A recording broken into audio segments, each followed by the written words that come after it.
Alexander Payne's highly original new sci-fi comedy Downsizing starts with a novel suggestion on how to cope with climate change and an increasingly overpopulated planet.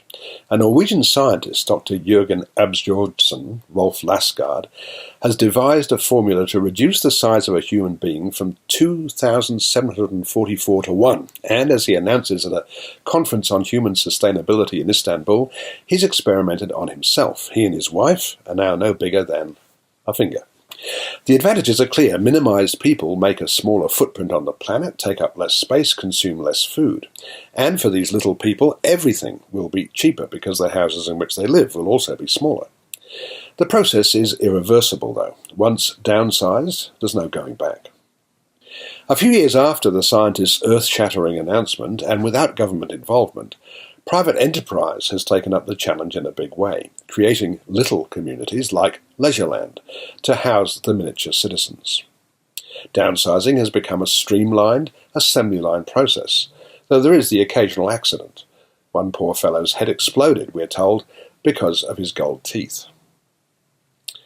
Paul Safranak, Matt Damon, is an occupational therapist, a pudgy everyman who lives in Omaha, Nebraska with his wife Audrey, Kristen Wiig. When they attend a school reunion and meet a couple of old friends who've happily downsized, they decide to give it a go. The main attraction for them has nothing to do with saving the planet. It just means they'll be able to afford a far more lavish lifestyle. Things, of course, don't turn out quite like that, and it wouldn't be fair to give away too much of the plot. Suffice to say that Paul isn't as over the moon about his new lifestyle as he thought he'd be.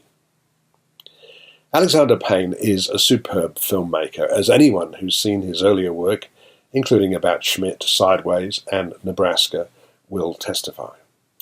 Downsizing is his most ambitious satire on the human condition, and for much of its length it's brilliantly done, as it takes us on what seems to be an all-too-plausible journey. The central section of the film introduces new characters, Christoph Waltz and Udo Kier, both hilarious as Eurotrash types. Don't be so American. You're a nice guy, Paul. You're a little bit pathetic guy. Last night you dance, you laugh, but inside you cry. Who are you to talk to me that way? Dusan Mirkovic, your neighbor. Neighbors are friends, friends tell friends the truth. Okay, maybe sometimes I'm a little bit asshole, but the world needs assholes, otherwise where would shit go out? And Hong Chow, who plays one-legged Vietnamese immigrant Ngoc Lam, who works as a house cleaner in Leisureland. It's through this character that Paul, a typically blinkered middle American, is made aware of the existence of less advantaged people who, even in this brave new world, are struggling to survive. He also discovers a massive Trumpian wall designed to keep undesirables out. Payne's realization of these scenes is masterly and confirms him as a provocateur without parallel in today's mostly bland Hollywood. It is unfortunate, then, that the final part of the film, in which the action returns to Norway, where it all began, is pretty unsatisfactory. It's at this point that you really want to be emotionally involved in the characters and their situation, but somehow that doesn't quite happen.